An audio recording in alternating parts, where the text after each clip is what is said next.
It is 6:15, and I will call the meeting to order. Can the people online hear me all right? Yes. We can hear you. Yes. Thank you. So just welcome to them. I know that we're hearing that there is a power outage happening in parts of Montpelier and Berlin, so hopefully those who are able to join us will join us. You know, our tech is a little bit different tonight. We are happy to have Orca with us. We have the OWL as our predominant amplification and video. So please be sure to let us know. Our chat is very limited. It is not for chatting back and forth. It is if for some reason you disconnect or can't hear, please then alert one of the co-hosts around that. And if anything comes up, if for some reason the OWL malfunctions or something, please let us know. We will also, during public comment, there is a microphone that we'll make sure is on. And hopefully, we'll see how that works with the OWL as well. So welcome. You know, our busy summer certainly continues. And today we will be hearing about updates and ideas and about the work that's been happening. We will also receive an update on the ongoing transition work that's occurring across our district and some next steps that are ahead. I do want to acknowledge that there continues to be anxiety around the unknown. As we have our discussions, I ask that we remain respectful, speak from our own experiences and perspectives, and reflect thoughtfully on what others share. Please help create that space for all voices and perspectives so that everyone has the opportunity to be heard. Are there any changes, additions to the agenda? I'm not hearing any. This is our time for public comments. It will be 90 seconds that we will set. And are there anyone in-house as well as virtual that would like to share during the public comment? Please raise your hand online and in person.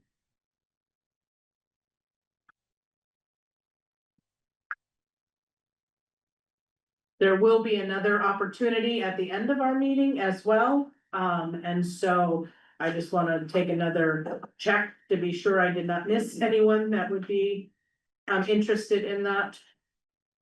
And so not hearing any, then we will move on to the next one. And so the next part of our agenda, which is an executive session. Yeah, I move that the board enter into executive session to consider the acting superintendent plan. Is there a second? A second. All those in favor say aye. Aye. Opposed? I move that the board authorize the board chair to finalize and sign the side letters of agreement for acting superintendent Jennifer Miller Arsenault and Alicia Lyford, retroactive to August 1st, 2026.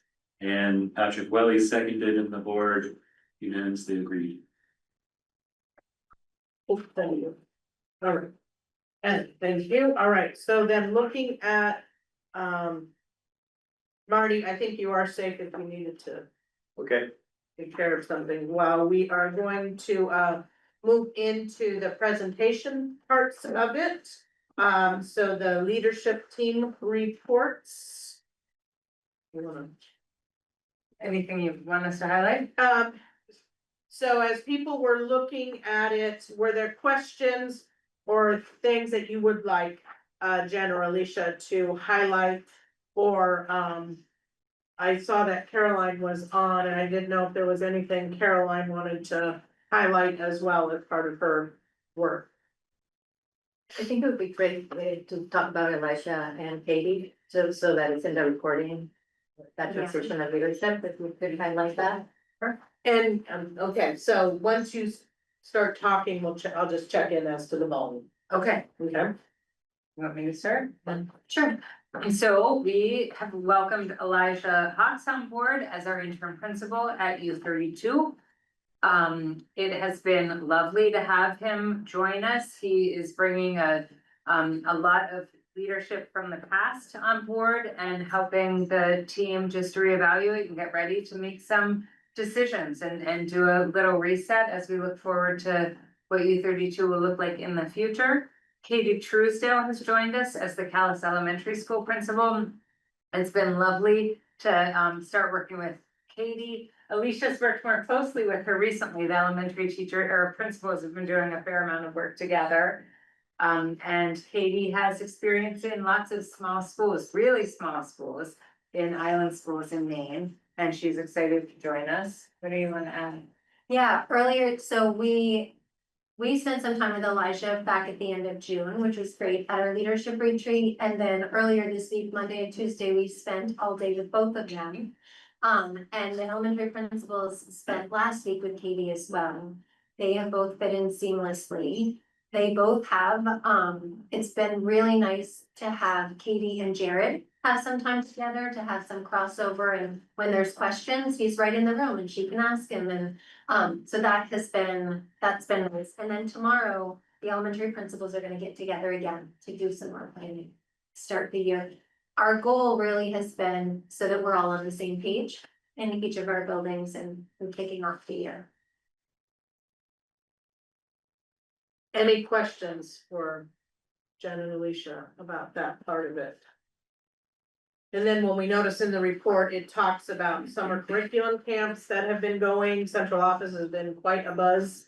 Every time you're over there, the extended school year services.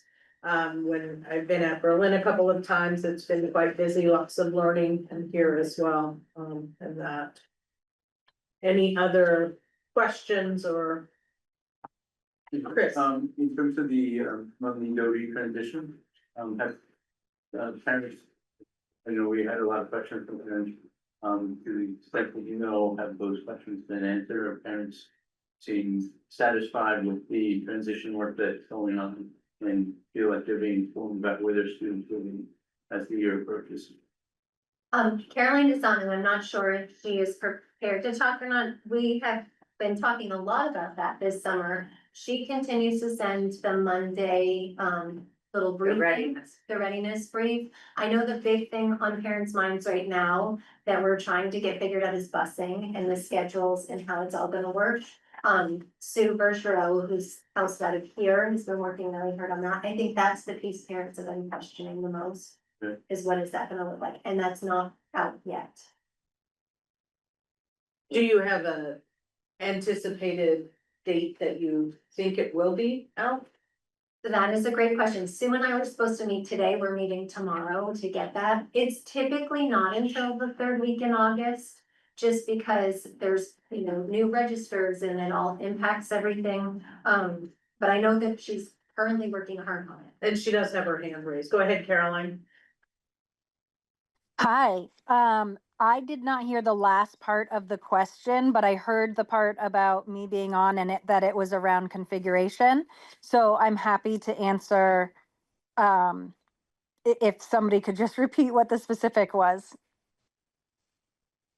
It was Chris, the low talker. Oh, You so were- Caroline, I was just wondering if, because parents had a lot of questions and anxiety at the end of the year, whether or not the questions that they've been raising have been being answered, and whether or not you have a sense as contact person that parents are getting the information they need, and that the level of concern, if not anxiety, has been tempered.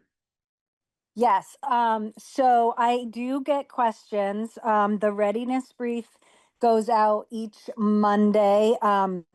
And thank you to Sashley who helped get those out when she had access to Rumney and Doty and I did not. So that was really helpful. So parents, probably everyone that goes out, I get 2 or 3 questions from different parents asking for some specifics. So there are still a few things that we need to come together as a district around. One is the nurse designee and specifically agreeing to what trainings every nurse designee in each building will have. But that needs to involve our nurses, and they don't work in the summer. And so I'm hoping to get that completed shortly after the start of the school year. The other question was about the principal designee, and we are in the final steps of having a job description for that role. I created for staff a flow chart of the principal designee role and when it would be utilized and when I would still be principal and no need for a principal designee. My goal for staff is that the schools feel very fluid and that they become looked at more like Rumney is the primary wing, Doty is the secondary wing, and staff move throughout depending on their role. So the nurse and I being the ones that will split between the two schools most regularly. And so we've done certain things for staff, like staff have access, their access cards work in both buildings. And we will be coming together as a whole staff on the in-service days. We're scheduling staff meetings around that. So I think that will really help parents also feel connected to both schools and both communities. We've been working on planning out what are the events throughout the year that bring people together. I got a sense, and I'm not sure that it was the right decision, but I got the sense that there was an unfortunate side effect of a little more tension with the Articles of Agreement vote on August 11th. And so that made it really tricky for some of the get-togethers to kind of show up in August the way we had thought. We thought we could get some families who would want to plan specific events. So we are planning one for the beginning of the year, but I do think it's just unfortunate. And being summer, I'm not sure that we could have done anything different. But I think if you asked families, they probably would say they wish that there was an organized way to get the students and families together. That just wasn't able to happen the way we thought, given some other things. So I think for most people, I think a lot of people have excitement compared to, let's say, the first community forum about it. There are a lot of parents who have moved on to be excited. I also think there are still some who, their kids are nervous, they're nervous, and I'm really hoping that with our staff coming together, we will be able to support families and students wherever they're at on the first day. Thank you. Marty? There was a letter to the board about a petition, I believe it was from Middlesex, about parents opposed to wanting to pause the transition between the two schools. How was that dealt with? There was a letter. I I never, saw it before I came. I did It not was see. 130 signatures on the petition. I haven't seen that. Okay. Is that today? It came today. Yeah, today's the day I look at everything. I just got back from Virginia, so. When you have a chance to look at it again, I'll look through, notice who it was sent to, you know what I It mean? was Just- sent to you. I did not see it. Okay. So I will look in spam too, because there's been a number of things there, so.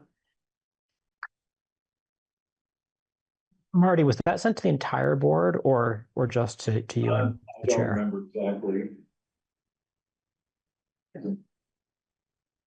So I would say, Marty, if you find it, just bring it and share who sent it so that then I can search based on that. I have not seen it.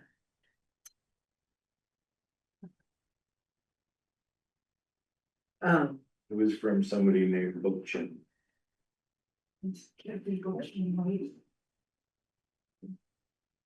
And when was it sent? I'm still looking for it. Okay,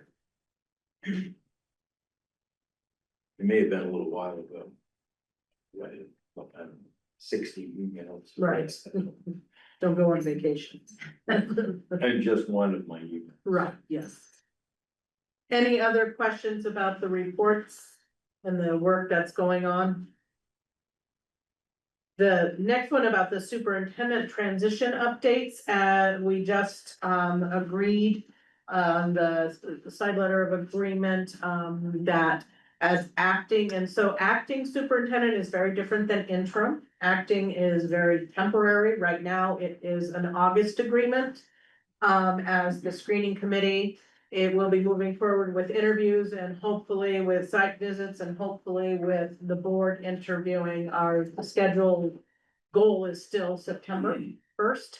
And so that work is continuing. Jen and Alicia will be maintaining their roles that they are currently doing as principal and curriculum director, as well as then taking on tasks that are. And the tasks are what is needed to keep business going. I mean, I shouldn't speak for you all. I mean, if you wanna just explain the way you're approaching the work. Yeah, so there's a lot of operational business that needs to happen so that everything stays steady and occurs in a timely manner. Alicia and I have already met and talk all the time now about how to divide those tasks and make sure they're accomplished in a timely manner. If it's something that seems a little bit more complex, we will figure that out together. We will let me back up and say thank you to you all for approving. And we'll be sure to get a correspondence out to the public really quickly around that. And we will have created a temporary email address so people can direct emails our way when they have questions. We'll be monitoring that together. We also took a look, I know on the agenda is the board calendar, and so we will both attend the board meetings in August, and then we kind of divvied up who will go to which. So next week's forum will both be there. I will go to East Montclair on Tuesday night. Jen will go to other meetings, so at least one of us will be represented at everything in August, and we'll both be in attendance tonight and the 19th. And next Monday. Were there any questions from the board about the transition work that's going on for the superintendent? Well, Just gratitude, and we'll strive to be a board that we deserve. she might have. Daniel? Yeah, I second that gratitude, as I'm sure everyone does. The one thing that I didn't know where it belonged, whether it's future agenda items, questions, the leadership report, is a personnel update, and then I know that Heidi has departed. But if maybe at our next meeting, the 19th, we could get an update on vacancies. I did note the community connections, staff postings, locally. I was just curious. It made me wonder about the district more broadly. Yeah, we actually talked about it today, and we can certainly get you a list, next time we meet. And I can say Kim Bulldog was doing interviews all day at East Montpelier, so that was a good sign. Great, yeah. Thanks. Any others? I do have to say, Julie, I just realized you're camping, so that I like that backdrop. Sorry, I digress. All right, so nice segue to the board work plan. So the new format that has been shared with you, just wanted to get any feedback. If you've had the opportunity to see it, Ashley has organized it so that it's all in one area. She's also working on having that resource page so that the board is able to access things just directly instead of trying to remember where things are, and that, and so, and this is in the packet, but you were also given access to it electronically, so you can click on the tabs and see the different work plans and that. Feedback? Diane, can I say there's one mistake that we noticed today for Ed Senderos's leadership team that you all need to know, and that's next week. It's a finance committee meeting. Those two colors are similar and there was just a mistake in the voting. It's not policy committee, it's finance. Okay, And did you let, Ashley knows, and she's already corrected it in the calendar, but you guys have the PDF in your packet. Technical question, is this like an Excel or Google Sheet template? I was wondering if, rather than adding more colors, we could at least like do a bold outline around the board meeting dates. Sure. Ursula, Erroneously, there is a ed quality meeting that was called out on the 19th. We aren't meeting until September 1st. So it kind of built into another question I had. I understand we were sent an Excel sheet. I have a couple questions. If this is meant to be a living document so that we can have access to it and be able to see updates as they happen, I'm curious if I update ed quality's calendar, who is responsible for ensuring that somebody knows and updating the calendar that is in this one that's actually developed? I would say Ashley. Okay, so I will have to alert her. Okay, Yes. this was not shared with us as a Google document. That's a shared document that we can see live updates. So are we going to set a regular time for producing updated at? Or will it be, right, are we thinking monthly, weekly, bi-weekly? I think that, again, a lot, and Elizabeth, I do see your hand, a lot of what this was making sure we have proof of concept and approval of concept.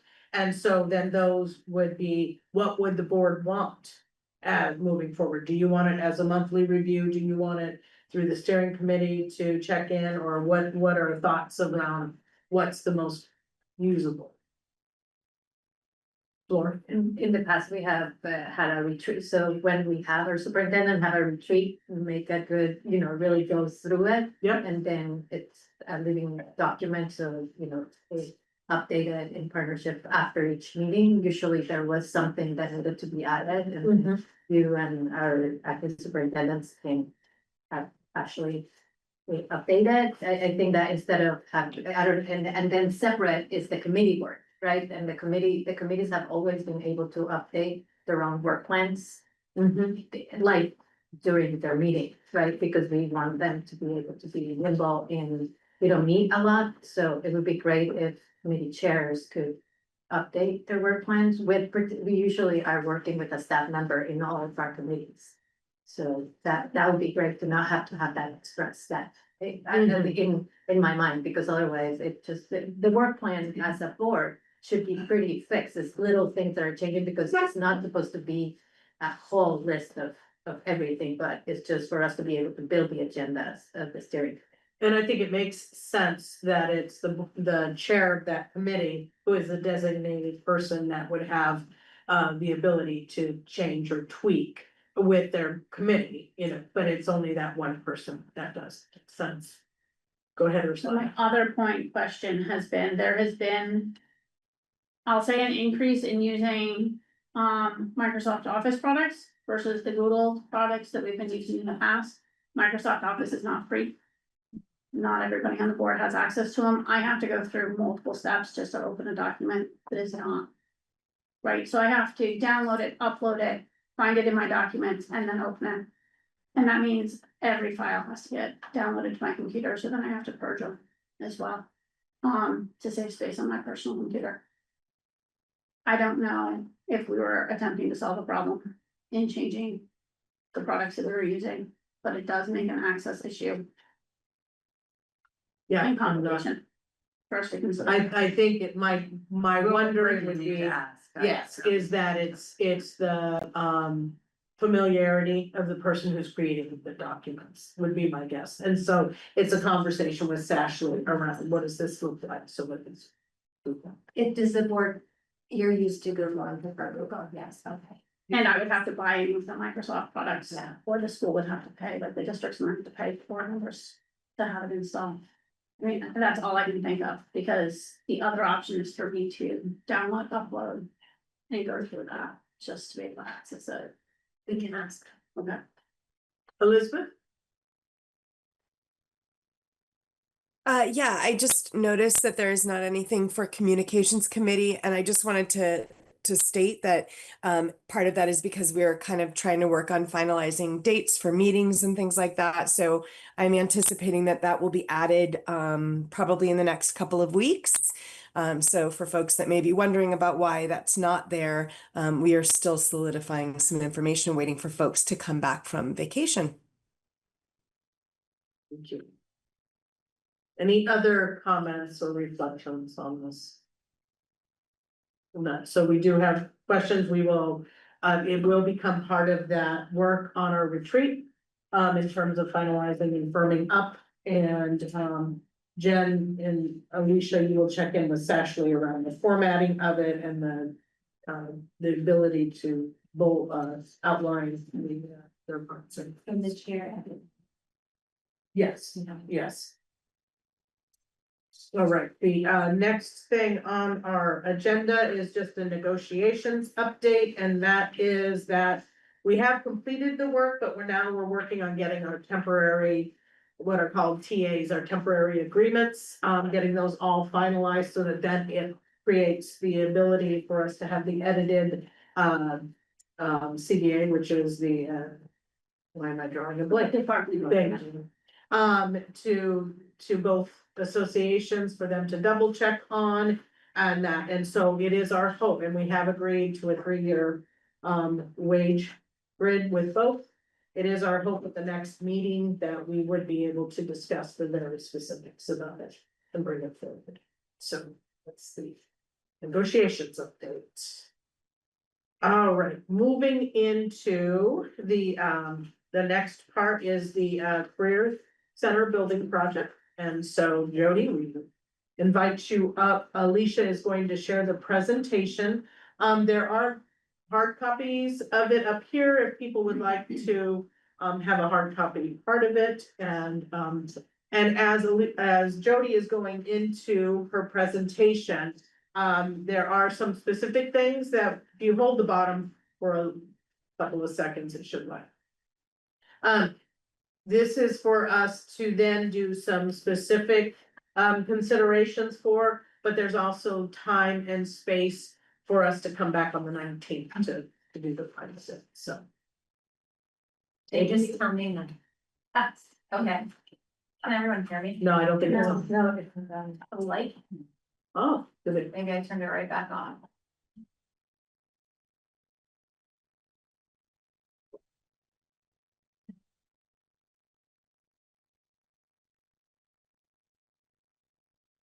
Tech fail. It's probably not looking good for me, is it? Let's see, is that the red light? Hello? That doesn't This, okay, wait, it was on earlier. How about this?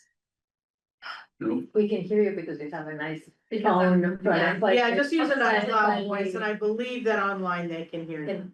And so can you just check? Yeah. I can speak louder. Maybe, yeah, maybe if you. Forget about the The owl. Yeah, Yeah, Zach, can you close to hear? that. Jody, that would be good. Zach, are you? Yeah, able- I can hear. I can hear, but you're not super loud. Okay. I'll step a little closer. Hopefully that'll work. Like, where is everybody? Sorry, Marty, I don't want to get in their way. So thanks, I'm back again. Sharing over here, the bad penny that keeps coming back.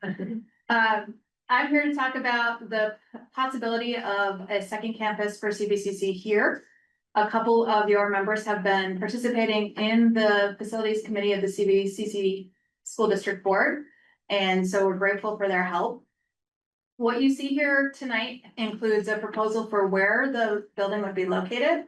It includes some information, which is some background, which many of you sitting here have already heard, but there could be some people online that haven't. So we want to make sure that we kind of go back and tell a little bit of the story again before moving forward and making some decisions. There are 3 asks at the end of this.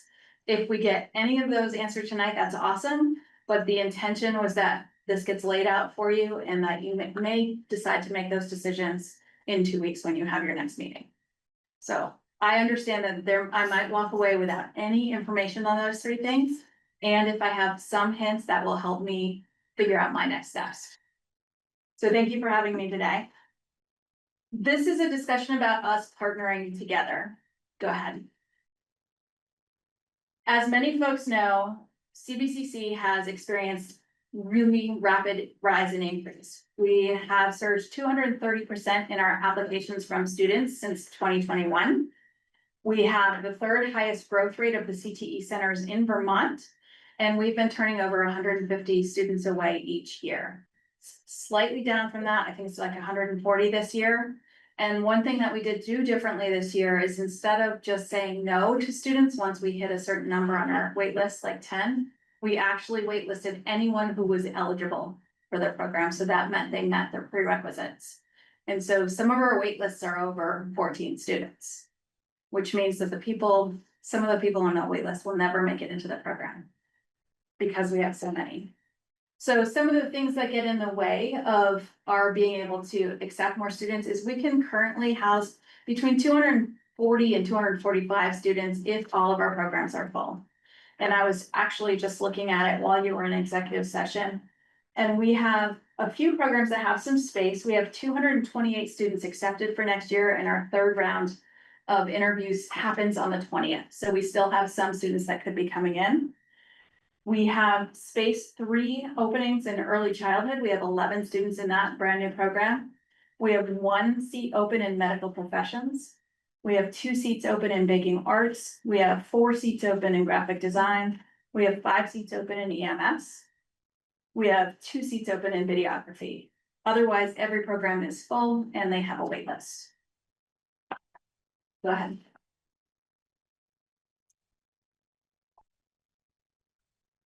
So many of you know that this was a project that started well before my going to CBCC. It started in 2018.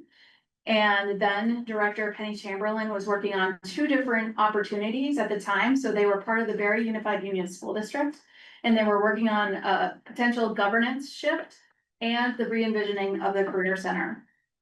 When I arrived in 2021, both of those committees were active. And I basically paused the re-envisioning committee and worked on the governance first. At that time, because we were part of Barry Unified Union School District, only Barry City and Barry Town could vote on our budget or anything, had any real say in what happened. Everyone else had an advisory role. So we were talking with superintendents and with principals across the sending schools, the 6 sending schools, but it was an advisory capacity only. So when we went out to become a new district, part of the goal was to make sure that we had the voices of everyone in our 18 towns having a say in what happened in our school. And that is represented by 6 sending school board members that are appointed. And your appointee is Andrew, I think is on vacation this week. And then we also have 4 at-large folks that are voted in and from the 4 biggest sending schools, and this is one of them. So you have Todd Coman, who is actually our chair right now, is a Middlesex resident. So we did get that to go through, and in 2022, we became a district. And in about 2023, after getting that district up and running, we restarted that re-envisioning. And we're right in the midst of seeing that our applications are really high, that we don't have the capacity. We're working on getting more space. And if you followed any of the story, it was difficult to get some space, even for our welding program, which has been hugely popular, has a waiting list. We have been limited to the space that we have right now at Spalding High School. And so we've been looking elsewhere. One of those things was a bond vote last November for a standalone career center that would have been in Graniteville and had a price tag of 149 million. And as most of you know, that bond did not pass. It failed by about 1,800 votes overall. We had probably very close to the same number of votes that we would on a budget year typically. Our budgets have not had that concern so far, thankfully. And most of the folks that spoke out against that bond were very clearly in support of career and technical education. They were very clearly in support of our students. And the price tag was too much. And there was also a lot of concern, especially for outside of Barry, the location. It didn't feel centrally located. We had looked at a few options as we went through that process, and U32 campus was one of them. At the time, you were talking about reconfiguring and you had the possible votes to close 2 schools. And so it wasn't part of your conversation for us to land here. And we shifted gears and moved towards that baptistry. After the bond vote failed, I pulled together a group of folks, many of whom had been very vocal against the new career center. And we created a work group that worked from December 28th through the end of April. We went through all of the same things, basically, that had been done over those years before that. So we did, what's the problem that we're trying to solve? We did a needs assessment and found out that exactly the amount of square footage that we were asking for that new building was what we need for the capacity of 450 students to not be turning students away.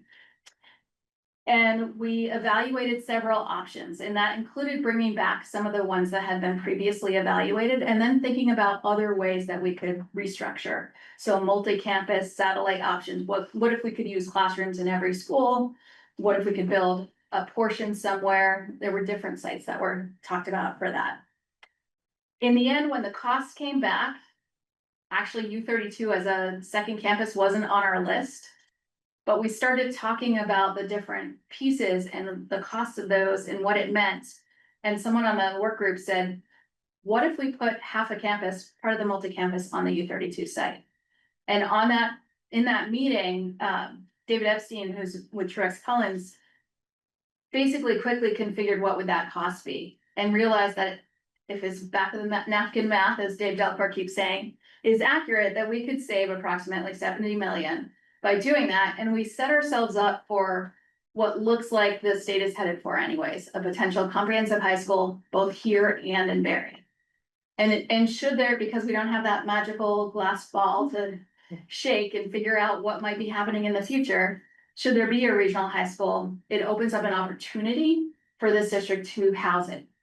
Maybe.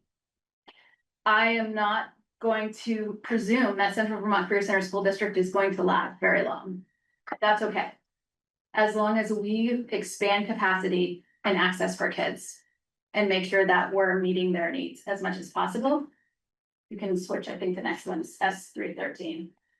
Yeah, so this year in the legislature, S313 was one of the bills that came out and was approved. And basically it's saying that every student in Vermont should have access to CTE, no matter where they are, no matter what school they go to.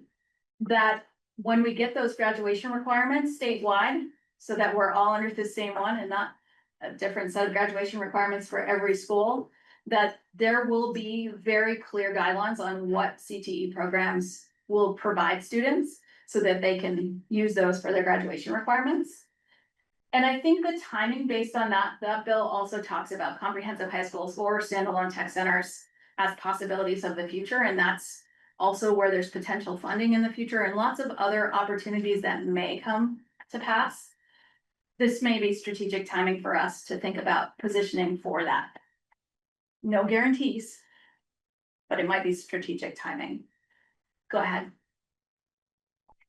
So when we were thinking about the location, there's a smaller executive group of the facilities committee that met and looked at some very preliminary drawings. And then we brought them to a facilities committee that both Diane and Chris had an opportunity to participate in, and they received the materials. And so there were three different options that we looked at.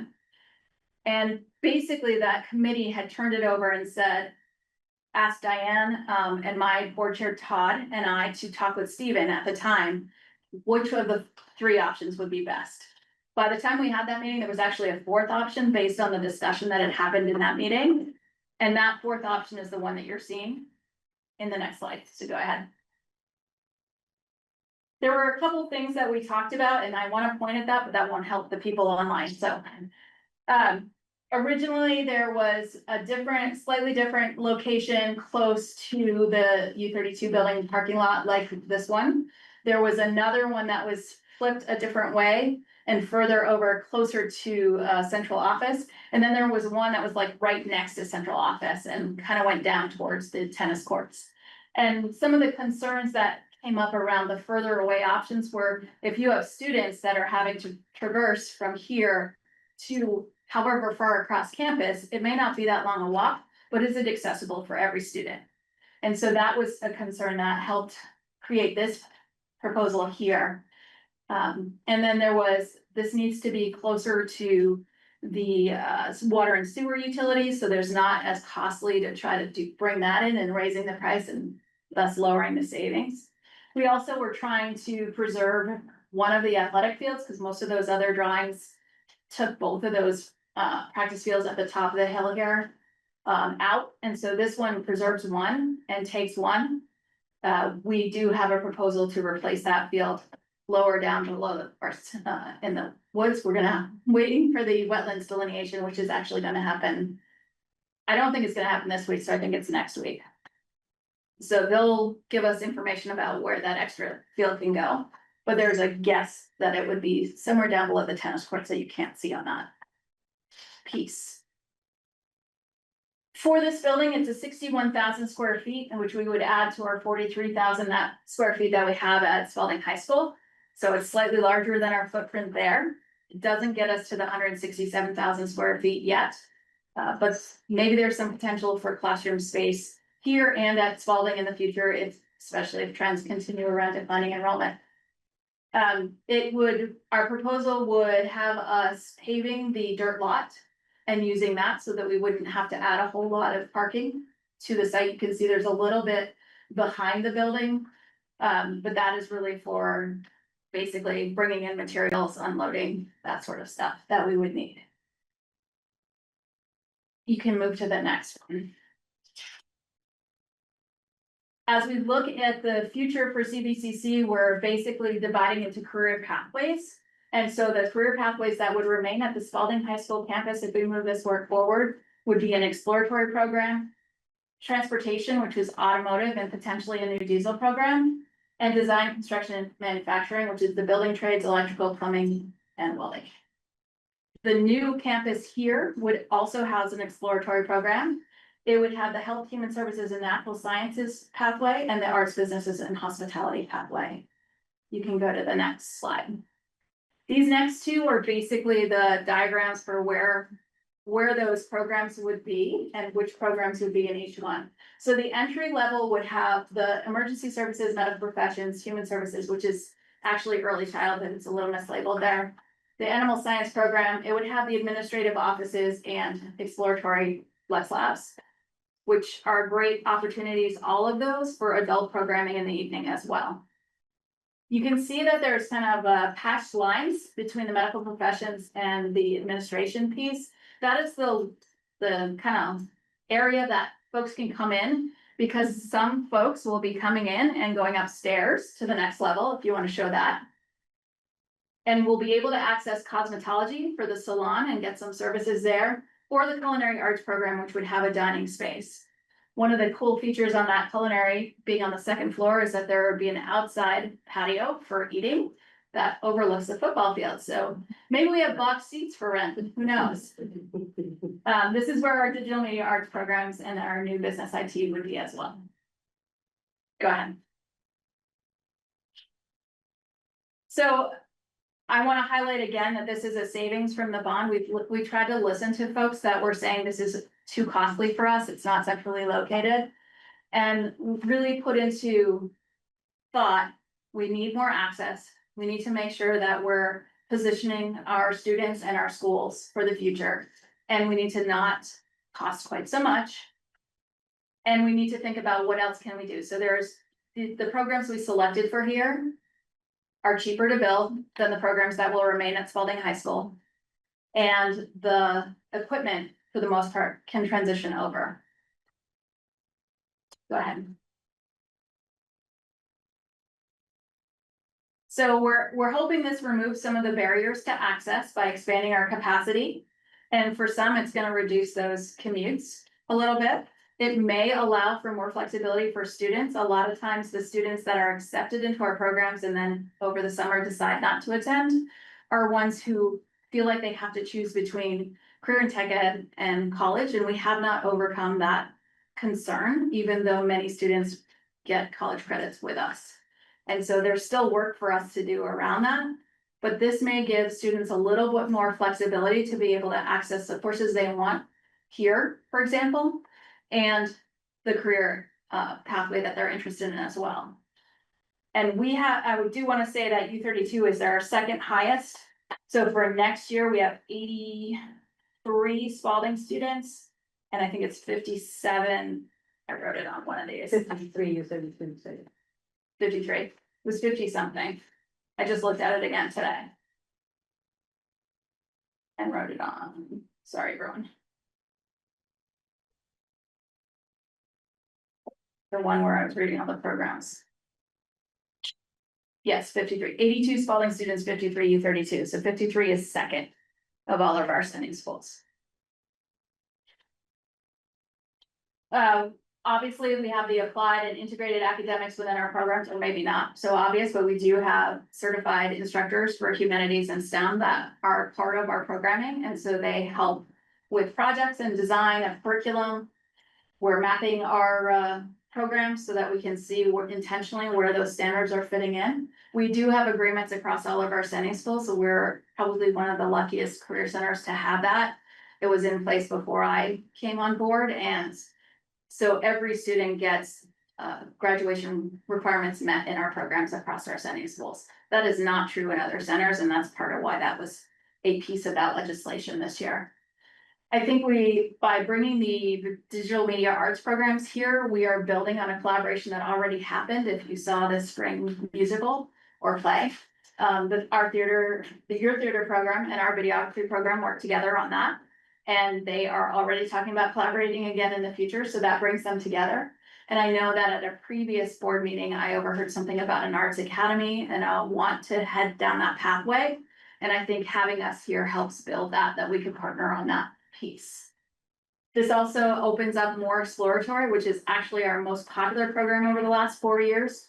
It has had the highest interest and the longest wait list in the last 3 years. That early exposure can help us to build a pathway to strengthen student skills. So in 9th grade, they explore all of our programs. In 10th grade, they're in an exploratory that is based on one of those pathways and helps get those tier 1 certifications out of the way for industry. Maybe it's first aid, maybe social 10. And then they can go into the program they're interested in, and those are done with, and they can move on into the other pieces of that much more quickly. So we're excited about growing that for students. Go ahead. There are a lot of community benefits to career and technical education as well. One of the things that I mentioned in our end of year awards this year was that we had co-op students who worked over 18,000 hours, earning over $300,000. I think I might have the $352,000, which they in turn spent here in central Vermont, many of them coming in on Monday mornings with their energy drinks or Dunkin'. So we know it was getting spent around here, gas for those cars that they were using to get to and from work. So if you use a really conservative economic indicator, piece of that's over 600,000 that was spent in our communities just from our students that are seniors in high school. And so imagine all of those that have graduated from our programs and that are working in industry around us and how much that helps build. Not to mention every time you're going out to look for a plumber or an electrician, we are growing those students in our building. And so we're seeing them in the workforce now, which has been great. We're addressing the regional workforce needs based on the labor market data that we have. Every 2 years, we complete a comprehensive local needs assessment. And that's something we just finished up this year. And that leads to the new programming or transitions in programming that we do. So we are trying to keep pace with that. That's why we have an early childhood education program opening this year. Very excited about that. And then 2, this building, just like ours, would be something that the community could access, and there would be adult programming as well. I'm really excited that we have a full-time adult education coordinator this year. And we are already looking at potential collaborations with Vermont State University to have the automotive apprenticeship program, which is brand new because they closed their automotive program, unfortunately, at BTC. And so we may be one of the first to pilot that program for the evening for adults. Electrical and plumbing, we may be able to host those apprenticeships in our building again. We are already doing all the emergency services training for District 6, which is our region, and District 8. And she's got an LNA program up and running too coming up, which it's been a while since we've been able to do that. So I'm really excited about all of the adult opportunities that are coming our way and the way that we could expand that across 2 campuses as well. So we started all of this after that bond vote and the work group finished meeting. the Central Vermont Career Center School District basically agreed to move forward with their recommendation from the board and to start talking with all of you, so that's why I keep showing up. Throughout July and August, we got those preliminary drawings done and we have sent them off for cost estimation. We should have that back on August 14th. Our next facilities meeting is August 18th, which is the night right before your board meeting. We do have a board retreat next week, and so this information will be shared with my board as well. And we'll look at any updates or concerns that they might have. We do have, if we're moving forward with a November bond vote, we do have a hard deadline of September 16th to warn that. And then that would happen on November 3rd if we move forward with that. Is it the 14th or the 16th? Your timeline says the 14th. Sorry, 14th. Okay. I should put my glasses back on. Thank you. So September 14th. Next slide. The three things I need from you.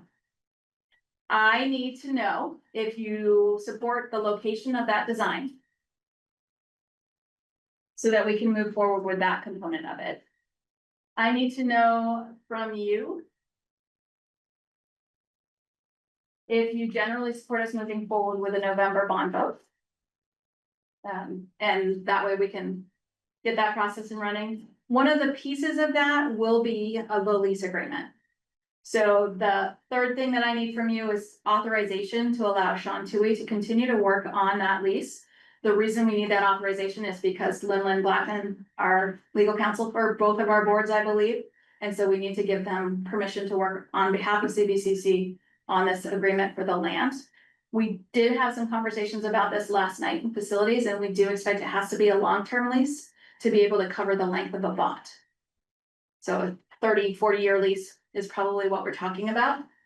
You all would have to have discussions on what that looks like. What are the details of that? What is the cost? What are the things that you're going to want to do? I'm not asking for those details right now, but we would need them to warn by September 14th so that they're on the same ballot. Because if they're not, and we get an approval for a bond in November, and we're waiting for March for a lease agreement, we may find that we get the bond approved and then the lease fails, and then we're stalled again. And so we want to make sure that we try to align all of those pieces together. That's all I have to say, except whatever questions you have, I might try to answer. So I think if we, as we go through these parts, we'll go through, actually, Alicia, if you wouldn't mind leaving that one back. Sorry. No, that's okay, because it outlines nicely for us what we're, as a board, considering. So the first part of it is the questions about the design. So the proposal of where the building would be placed, any of the questions around that specifically. Ursula. So I know you and Chris were on the committee that got to see some of this and have conversations before. Has Chris O'Brien, who is our facilities director, had a chance to look at it as well? Has he had any comments? He has been engaged in the work, right? So he has been invited to all of the meetings and he has received all the documents. But I have not had a conversation with him about it and he has not responded other than not coming to the meetings. What I do know is he did talk with Cam Featherston, who's part of Truex Pellins, and they did discuss potential locations. That's all I know. And I believe when Diane, and Stephen and Jody and Todd met, there was a lot of discussion about location and that's what generated that fourth option. Correct. Which, you know, just because there's a lot of concern about the other three in terms of using up, taking up too much space, not compact enough and things like that.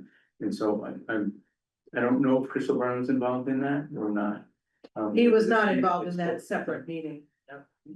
So I did hear Julia's requesting that we stop screen sharing, so you were right to do that. Thank you, that way it's easier to conduct conversation, and I can look at your camp again. But anyway, so yes, so there's that. Floor? A couple of things, they're doing a traffic study too for, Yes. it's, that will be done soon enough, and then we are working with the architectural firm that is hired by them that we have experience working with. partner with the other engineer firm. La Belle Grancy. La Belle Grancy. So it's, so part of, because none of us, included Chris O'Brien, have the expertise to site the building, so part of siting the building would be like, like you're saying, it be done by the experts that we're hiring, in this case, you're hiring them. It's They've done 2 walkthroughs on And the they- property with Chris. Yeah. So And one was, the wetland that was mentioned was just for the redoing the field. It has nothing to do with this, so. And the last thing is that, the design is not totally finished, right? Because right now it's just that bond design, so it's not like all of the specificity that needs to go in hasn't been, has not been. Right, so what we're considering is, are we okay with the location and the other parts of it, Daniel and then Chris? Well, yeah, to me, I don't have enough information to be okay with the site, and it's not the suitability of the site or CDCC, but as I mentioned in a previous meeting, like, we all need to just sort of pretend we don't have the enrollment we have right now and the problems we have right now and look ahead, because you point out multiple times in your presentation, and I think I understand why you feel this positions us to be a regional high school. But if we have to find another spot on our campus to house students, also in the context of you wanting to potentially have a phase 2 construction and expand your space, where does that leave us in terms of our own building site? And I wish we had Chris here, and I think we need to explicitly invite him to our next board meeting to talk about that. Even if he doesn't have the expertise, I think he has more expertise than I do. So, okay, Chris, and then I see your hands out. I do think the practice field is an important consideration. And so hearing back from the wetlands folks about that, because I think that's what made option 4 really work well, because we weren't losing 2 fields, we were losing 1 field. And that other field was viable down below where it was, so. In terms of addressing the needs of what the current needs are for the usage, I think that is important. Otherwise, I think that I like the location personally. And I do think having Mr. Brown walk through, he may not be an expert in terms of building, but in terms of the flow of the entire U32 campus and how this could impact it, I think he has expertise in that, and it'd be good to get his advice on that. In terms of the future considerations for building, the discussion was like 20-30 years and down the pipe, not like, not within. What discussion? In terms of the second phase building potentially, if it ever came about. right, And it may not. It may come about never. if our needs are different. Yeah, So- no, it makes sense to have it all in one site long-term to me. But I just want, we also have to think about our potential needs if we are a designated regional high school. Well, and I think that and Zach, I'll come to you next. Part of that, the questions we would ask too is, what are given the current enrollment for next year even, what does the space usage look like here at U32? Because my understanding is it's really being also condensed and changed. So I think that's part of that conversation as to what that looks like as well. Zach? Yeah, I think I want to echo what, some of Daniel's concerns about about future enrollment, particularly around the discussions around, potential for regional schools and having our enrollment be very different, not because, suddenly the number of children spikes, but because we reorganize how we do education in central Vermont. One of the examples that I would really like to see us have some understanding is what happens if we were to consolidate high school students from across central Vermont at U32 and also then need to build a separate middle school. It looks potentially like there'd be additional field space that might work for that, but I don't know. And I think I feel like that's a thing we need to at least understand. Are we foreclosing that possibility or not? Are there ways that we can do this that wouldn't foreclose that possibility? if, if that's something that might be coming down the pike. Ursula. In that line, we need to consider that Chris O'Brien is really amazing at his job. And this is not necessarily his wheelhouse, this is a civil engineering situation, and we may need to consider some form of request for proposal to bring an engineer in to get that information for us. Chris would probably be the best one to advise on looking to do that. Patrick. I wonder if you could just outline what the four options were and why they were, not brought forward, and maybe that'll solve, maybe that might contribute to some of this Yeah. conversation. I'm gonna ask Chris and Diane to help with that, but I did send them to Alicia so that she could share. Oh, With you. you should send that separately to me. I did. Oh, I was gonna go back to the. I can say one consideration that was a real deal breaker to a certain extent would have been impacted the tennis courts. And we knew that that was really would be a hard sell to the community, given how much work went into it. And then what I hadn't realized is it's one of the few tennis courts still around, because many others have been converted to pickleball. And so, I mean, that wasn't the sole reason, but that was it gave us information about that. So which one is that? So this was option one, and it impacts the second field a little more, and so potentially would make it so that we would have to move those two fields right away. To the middle school comment, before I forget, don't forget that if you're consolidating high schools here, you have other open buildings, and you may also have other buildings because you're consolidating elementary schools across whatever districts that join together. And you may have a middle school in those options for you instead of having to build it here. They could be an option. So this one was the preferred as far as accessibility from U32. There was concerns about, in this phase, you have this, and I'm sorry for the folks online, you have that lower parking so that everyone in this building, every program has access to the outside. And so that was one of the wants and one of the designs in our original bond vote in November of last year, because it allowed for outside classrooms and opportunities to work in shops on the outside. And so this implemented that in it, which impacts the stadium field and that hill. So you can see they kind of built in bleachers that they would put there to kind of offset that concern. And then there was the thinking that that would extend a little further out, and then there might be additional encompassing that district off if there was a second phase. And that's, we just wanted to map that out. There's no expectation that there would be a second phase, it's just if there was, what would happen. And then I think you're gonna have to scroll down.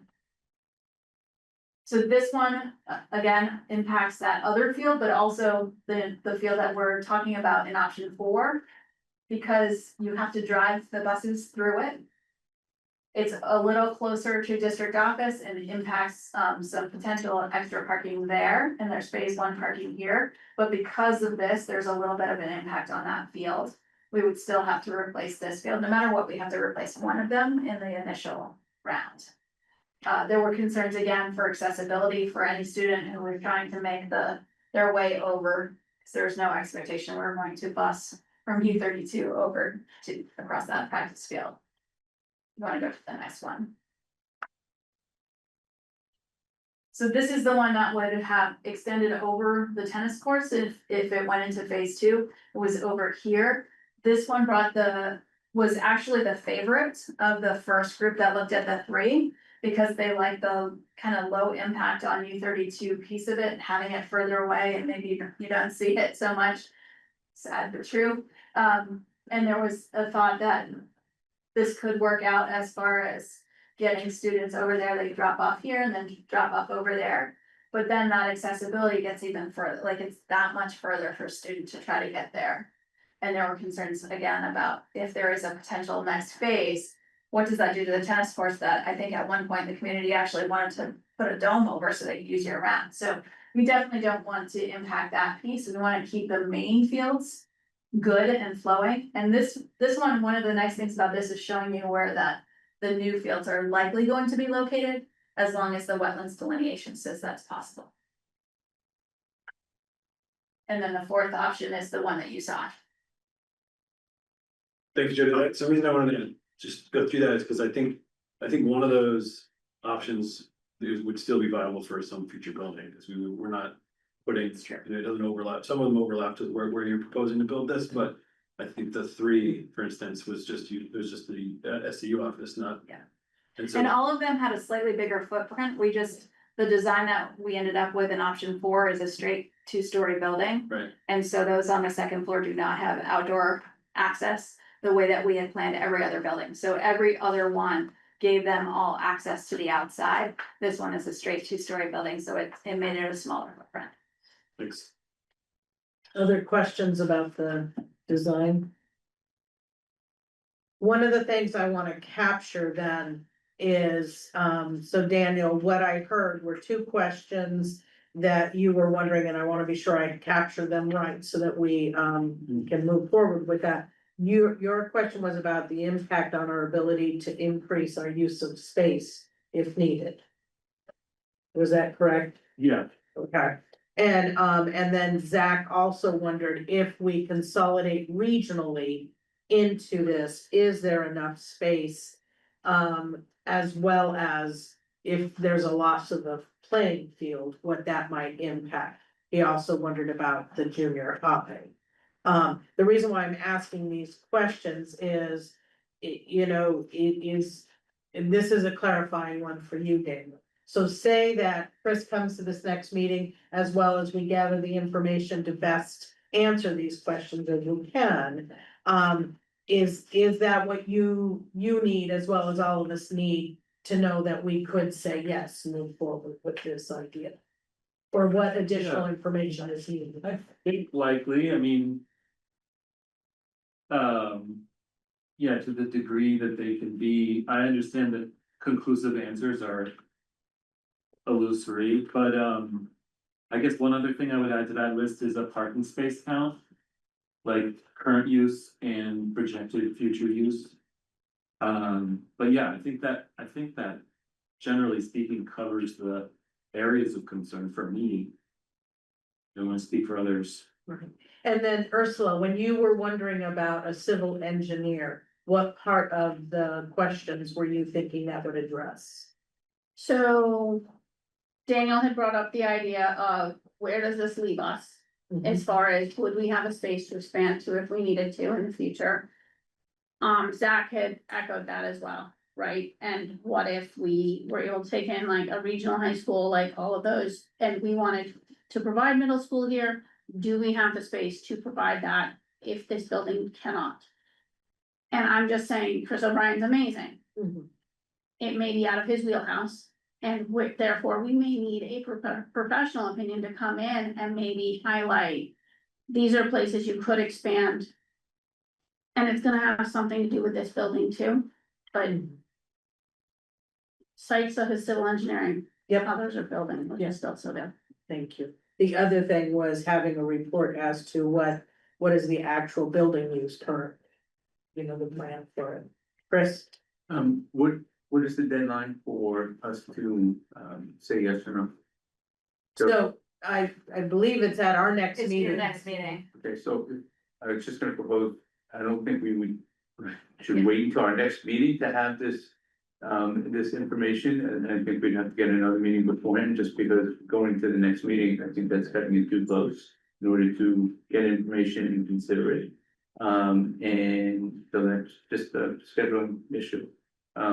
Huge. Just because it. Sorry. Minor matter. There's something called a vote next week. So yeah, building current use. Noted. Yes, Talk okay, about that. thank you. Other, this is about the plan. The section about the plan, so it sounds like we're not, that there are some questions that are still there. But we're close. And then this second I question think the is. second question is it needs all of this before you can answer it. Right, although, I mean, in theory, if we came to an agreement, it is our understanding and our expectation that it would go to a bond vote in November. I mean, you know, that to me is pretty readily, yeah, that we would support it. I was curious, because the decision you needed on the lease, because it's a fairly empty and devoid of numbers lease. We just need, I know, permission this was for like- John. Right, you need permission for further work to be done on it to give it more specifics. Yes, but we're gonna have to ask for this specifics from. Right, there's a few Somebody- things that once we shift into, yes, that is. I'm just curious whether or not we can approve moving forward with some of that work on the lease. Yeah. While we're waiting for some of the answers, I'm just saying to not delay all of the work. No, that, because, and that was the next shifting into, and I see your hand too, as well as that, is we haven't even talked about, so I wanted to hit some highlights and check in around the lease and that, so, Zach, go ahead, and then Chris, I'll come to you. Yeah, my sort of overarching question about the lease, it feels, reading it, it just feels very generic. You know, feels, you know, there's some clear fill in the blank places, there are some clear fill in the blank places that haven't been filled in, including very down at the bottom, like the laws of which state, you know, apply. I just want to know, like, how, like, sort of what was the process by which this draft came up? Is this just sort of a template lease? Is this, you know, where is this coming from, given that, you know, sort of element of genericness? Yeah, it's basically a template lease. We asked for some language to help us understand what it might look like. And so this was all that Sean was willing to do for us without having approval from both boards to move forward with actual details and kind of filling in that information. And so I think he was trying to save CVCC a little bit of money in the upfront without getting an agreement to move forward with getting the details in there. So it is very drafty, very drafty. There is nothing that I would want you to agree to in this lease right now. We just want the permission for him to get it into a more formal draft that you could fill in the blanks only, so it makes it easier. And before I come to you, Chris, so at our meeting last night, the conversation was about, there are certain things we should give guidance around the length of time that the lease would be. If we have a sense of ballpark, what's the amount we would expect for that? I went through and just highlighted some of the things that we might want to make sure we specifically talk about, but it's generally that thing, that those key parts that would be helpful if we were able to give a sense of that, as you were saying, the length of time in that, but then others that are gonna be until he brings it forward. Chris? So, two questions. Is this the part where we asked about what you expect money-wise from our district for this project, if any? And then the second part is, in terms of, your question about whether Sean can do both. I don't think we would hire Sean to review the lease for our interest, because we have diverse interests here. Even though we may be jointly favorable to the project, the way he can't represent both. Because we have lessor and a lessee, and I think we'd have to have our own attorney. You would. Right, okay, so. So this is asking permission for us to move forward with. Oh, okay, I mean, just, so it's clear, that needs to be clear. Yep. You know, because I went through it too, and there are certain things that were going, well. Right, exactly, Okay, exactly. So that will be a cost for your district to Okay. review that. what else beyond that? I think we have to be, like, obviously, your district is a part of my district. And so when the bond happens, if it happens, then all of the 18 towns will have a portion of that to pay. Yep. The only thing that I see, and there is a cost to it, is that you would also have to, if we have a ballot for the lease, my district has to approve it, so all 18 towns. And because they're commingled, we won't know if your district approved it. So you would also have to have a ballot on that date to have your towns approve this lease. So there is a cost to that. We can come up with an agreement of whether we should pay for that though. So I think there's negotiation with that. what it would cost the clerk to put on It's actually the printing of the ballots. that costs that's, them. We okay. would be paying the clerks anyway, so I don't think that part of it, and actually, we wouldn't pay them a whole lot because they're still doing a vote that day anyway, so it's for bringing them together to commingle. So we can add in that cost of that, so I think that's something we just should negotiate. The second that any other cost outside of what are, because we're. No, part of we're the same- paying for the wetlands delineation, we're paying for the traffic study, like all of the pieces.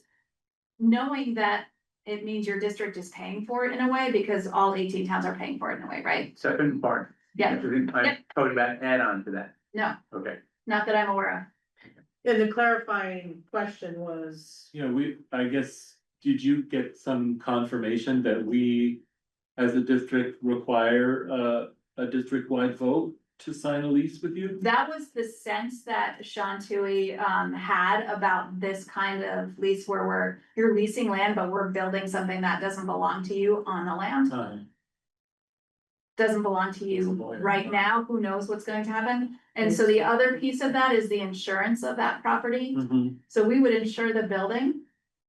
But what insurance would you additionally, if any, need to have? And my assumption is it's covered with whatever insurance you have already, but that's something we would need to explore. Yeah, the question, so but wouldn't we, it would be to the benefit of all of us to have a negotiated lease before it goes out to vote. Yes, Because and I don't understand, and I'm not aware, but I don't understand how all of the boards get, I think it's that we have the school district of Central Vermont Career Center, when we created to have the power to negotiate. So basically, we're negotiating, in my mind, the Central Career Vermont has representation of the 18 towns.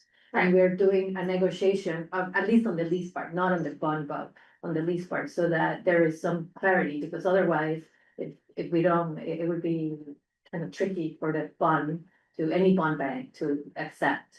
If they don't Correct. know that we have at least 30 years, right? right. And it would be really hard to then, they vote yes on the project or no on the lease, that wouldn't make any sense. But again, I'm not the lawyer. So that would be, I think that we as a board should at least agree, maybe today, to sort of do some exploration on what the lease will look like and start working with you guys, and you get clarification. I don't know that we necessarily need to go, because you as a district are also a municipality, which was the point of building to change the governance, Right, that can negotiate with us. but there may be a agreement. cost to your legal counsel. Absolutely, there would be, but it's worth it, the cost, but do it sooner rather than later, because otherwise it'll make the bond vote inviable for everybody, and a waste of money for everybody, in my mind.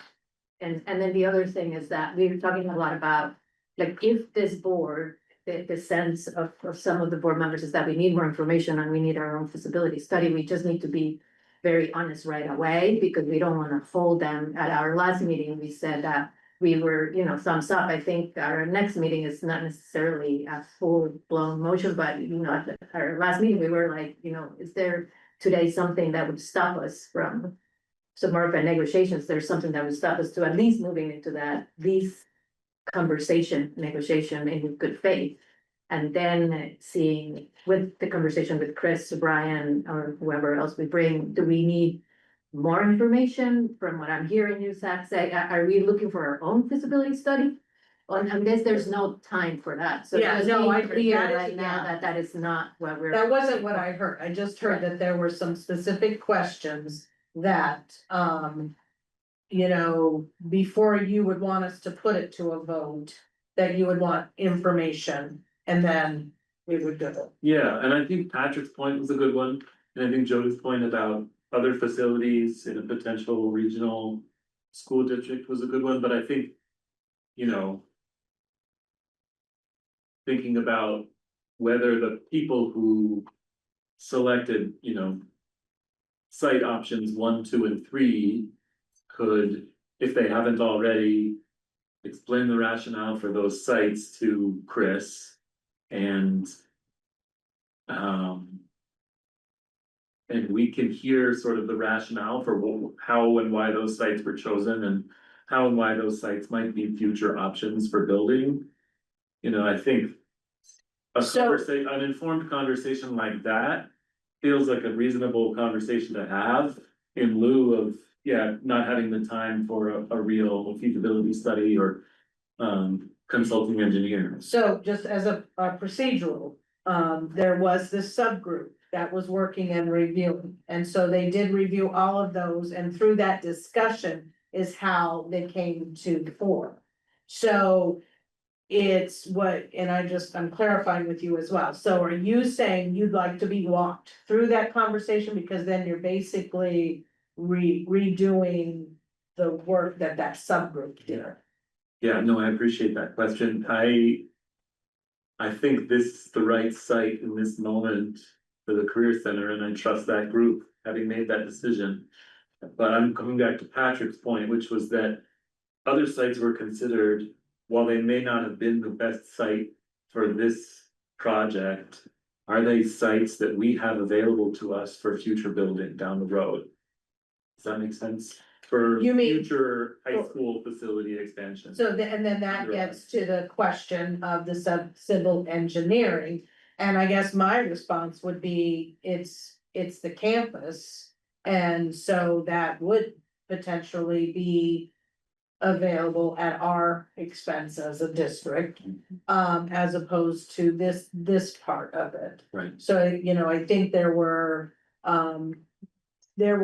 bigger infrastructure changes, bigger accessibility questions, bigger ripples into fields. And that was how the conversation then grew to be Right. this other than that. And so, I do think what the questions you raise about us having a view as to how does this continue to be collaborative and a partnership of like having, you know, two ends of this campus be educational things, but what does that mean if we then suddenly get an influx of all the region? And we as a board can't necessarily answer that, but I do think there are people who could answer it for us. So, Oh, sorry. then I think it's your question, using them for what other sites would be available to build on. Because once you go with that model, it kind of forecloses using any of the previous three sites, because you've already selected that one. And then just using that and saying, assume it's this, what other sites are available on the campus to build if we needed to? And that's, I think an engineer would be able to do that, just. Yeah, and that doesn't feel. And I don't think it needs to be an exhaustive study at this point, right? If we're not even contemplating building, it's something down the road. I just didn't want. Selection of this site, granting of this site to the Career Center to. You know, as Zach said, foreclose the possibility of us building. Another of our own facilities under our management on our property. Right. I'm certainly inclined to, you know, move forward with this. I just wanted us to game this out a little bit. I think it's the responsible thing to do. I agree, because it could do that. Yeah. I mean, if the engineer looks at it and says, no, there are no other buildable sites here. Right, that's the. That would be worst good thing is, information yeah. to know, yeah. Zach, I think, and I'm not sure if this is where Daniel was going with this or if it just inspired me with it, but I think, I mean, I would like to, you know, in general, I support this idea and, you know, want to figure out a way to move forward with it.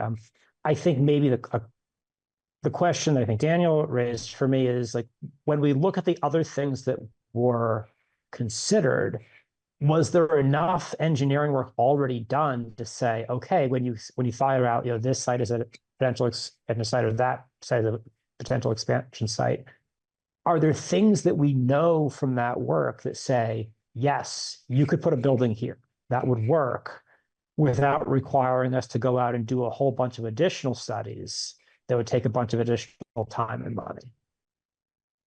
and Jody, I can ask, Truex Collins to share that information with us. I can ask those specific questions. I'll just, all of them, and like overall, this is what they're looking at. And get that information back to you, Diane, as quickly as I can, so that you can share it. yeah, But I believe every site that they proposed any building and future expansion on is viable for building.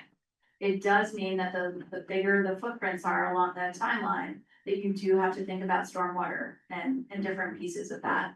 And capacity, one of the things we talked about last night around the water and sewer is the capacity for water. So there's enough water, but there may not be enough pressure, so we may have to put in a pump at the bottom of the hill or do a similar system to what you have here with cisterns. And so those are the things that I think are, would need to be considered both here and in Montclair's infrastructure to make sure that this is feasible.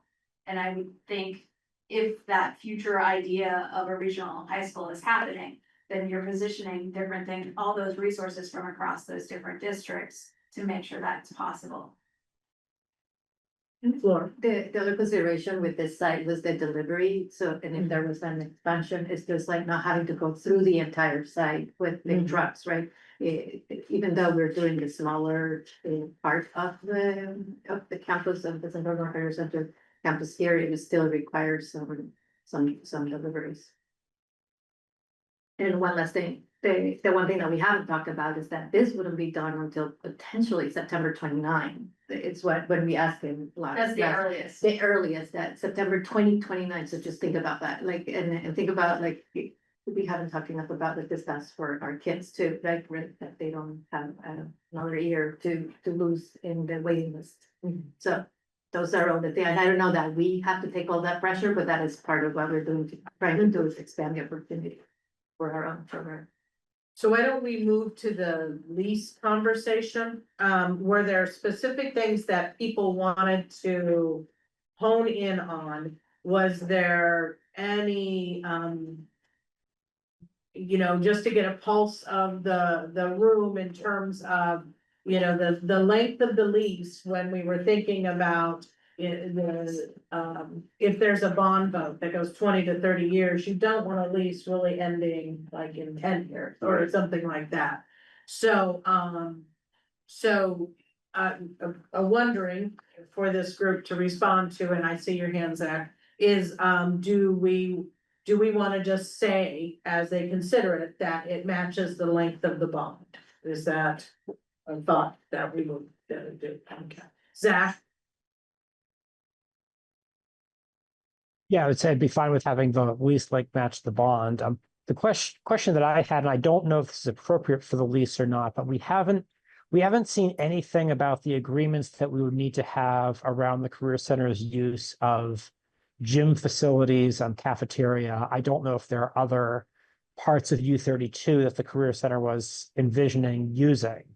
And I think that's another piece that we need to see either directly as part of the lease or as a separate agreement. Yes, you're right, we had spoken about that before, and that wasn't necessarily part of this information. That's still the thinking though, right, Jody? Shared Yeah. spaces of. Yeah, sharing spaces, the cafeteria is the biggest one.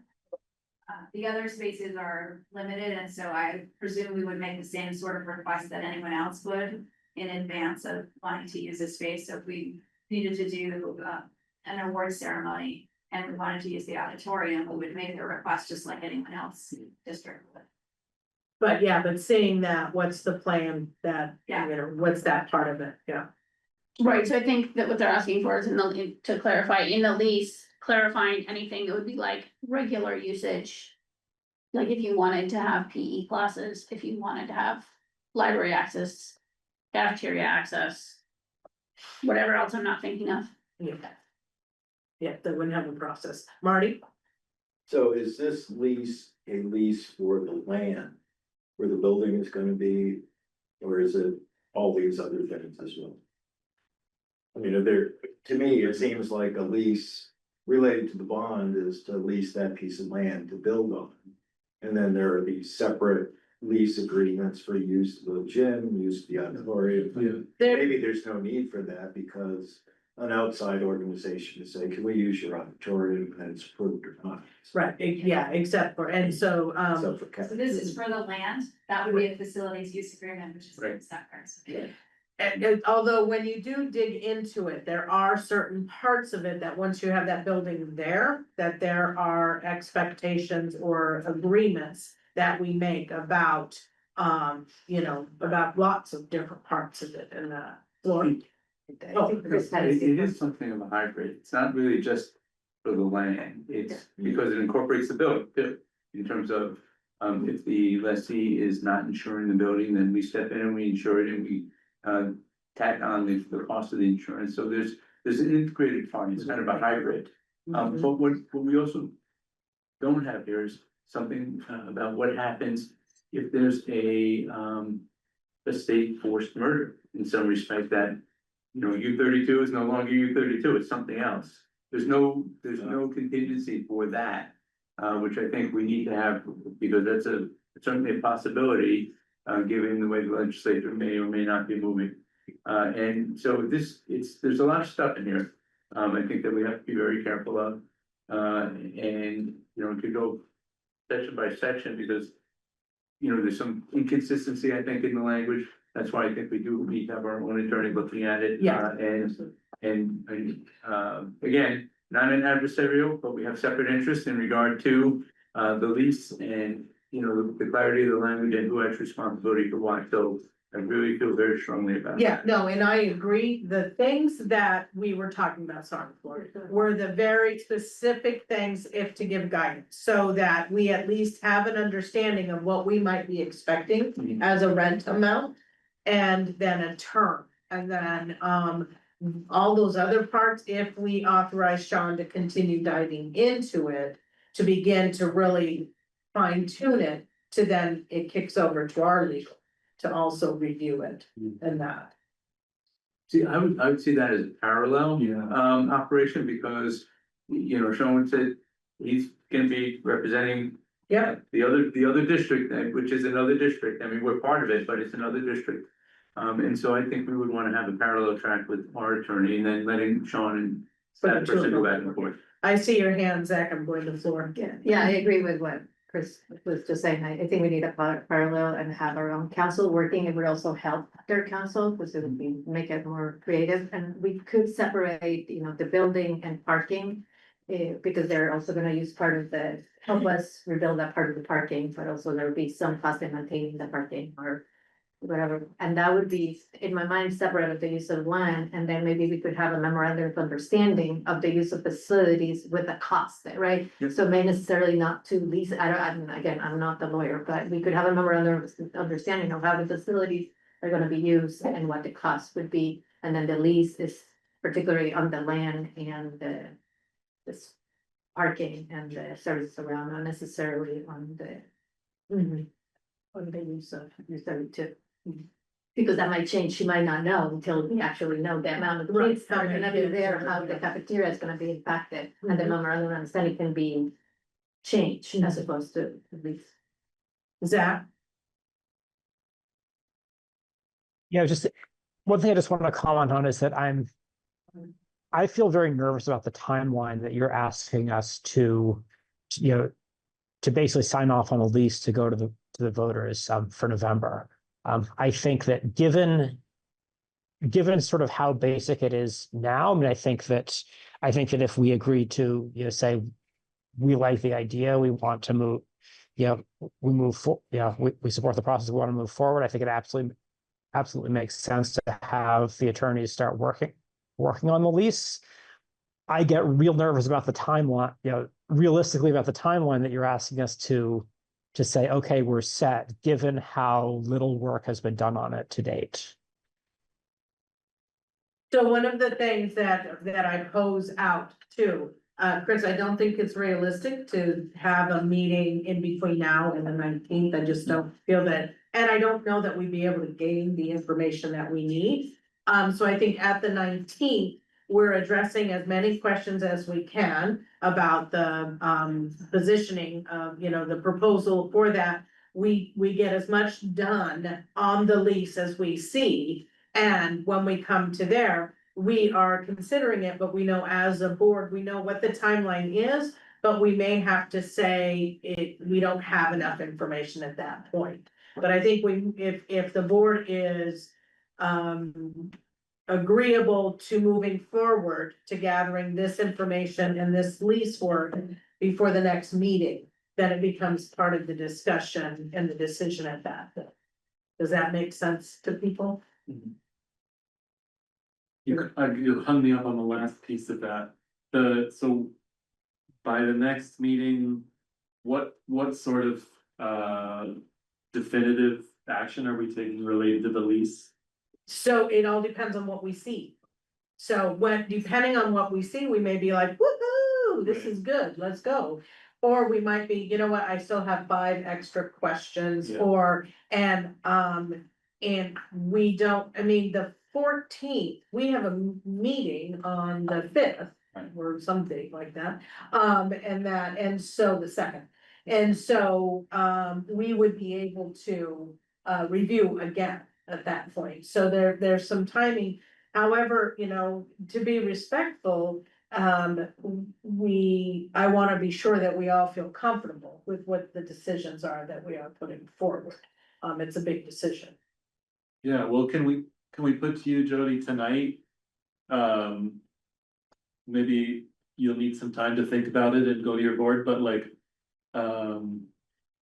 is there a scenario in which we warn the bond vote for this with, you know, us reporting back to ourselves next meeting, the pieces of the lease we know we want to address, and also committing to,